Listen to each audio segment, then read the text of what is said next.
നമസ്കാരം. ഇപ്പോൾ മിക്ക വീടുകളിലും പരീക്ഷാ ചൂടാണ്. കുട്ടികളെക്കാൾ കൂടുതൽ ടെൻഷൻ മാതാപിതാക്കൾക്കാണോ എന്ന് തോന്നിപ്പോകുന്ന അവസ്ഥ. എന്നാൽ നമ്മുടെ ഈ ടെൻഷനും ദേഷ്യവും കുട്ടികളുടെ പരീക്ഷയെ മോശമായി ബാധിക്കുമെന്ന് നിങ്ങൾക്കറിയാമോ? പരീക്ഷാക്കാലത്ത് വീടിനുള്ളിൽ എങ്ങനെയുള്ള അന്തരീക്ഷമാണ് വേണ്ടത്? മാതാപിതാക്കൾ ശ്രദ്ധിക്കേണ്ട ചില പ്രധാന കാര്യങ്ങൾ ഇന്ന് നമുക്ക് ചർച്ച ചെയ്യാം. 1. താരതമ്യം ചെയ്യരുത്. Stop comparison. അയൽപ്പക്കത്തെ കുട്ടിയുടെ മാർക്കും നിങ്ങളുടെ കുട്ടിയുടെ മാർക്കും തമ്മിൽ ദയവ് ചെയ്ത് താരതമ്യം ചെയ്യരുത്. ഓരോ കുട്ടിയും വ്യത്യസ്തരാണ്. അവൻ അത്രയും പഠിച്ചു, നീ എന്താ പഠിക്കാത്തത് എന്ന ചോദ്യം കുട്ടികളിൽ വലിയ മാനസിക വിഷമമുണ്ടാക്കും. അവരെ അവരുടെ തന്നെ പഴയ പ്രകടനങ്ങളുമായി താരതമ്യം ചെയ്യുക. മെച്ചപ്പെടാൻ പ്രോത്സാഹിപ്പിക്കുക. 2. കുറ്റപ്പെടുത്തലുകൾ ഒഴിവാക്കാം. Avoid criticism.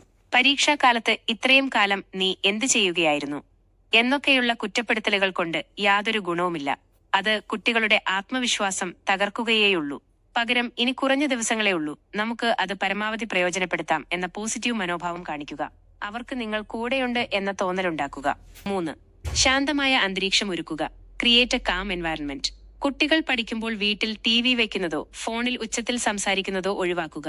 വീട്ടിൽ എല്ലാവരും പഠനത്തിന് അനുകൂലമായ ഒരു സാഹചര്യം ഒരുക്കി നൽകണം. അവർക്ക് ആവശ്യമായ ഭക്ഷണവും വെള്ളവും കൃത്യസമയത്ത് നൽകാനും അവർക്ക് മതിയായ ഉറക്കം ലഭിക്കുന്നുണ്ടെന്ന് ഉറപ്പുവരുത്താനും മാതാപിതാക്കൾ ശ്രദ്ധിക്കണം. 4. കേൾക്കാൻ തയ്യാറാവുക. Be a good listener. കുട്ടികൾക്ക് ടെൻഷൻ തോന്നുമ്പോൾ അത് പറയാൻ അവർക്ക് ഒരു ഇടം വേണം. അവർ വന്ന് സംസാരിക്കുമ്പോൾ അത് ക്ഷമയോടെ കേൾക്കുക. പേടിക്കണ്ട, നീ നിന്റെ പരമാവധി ശ്രമിക്കൂ എന്നൊരു വാക്ക് പറഞ്ഞാൽ മതി. അവരുടെ പകുതി ഭാരം കുറയും.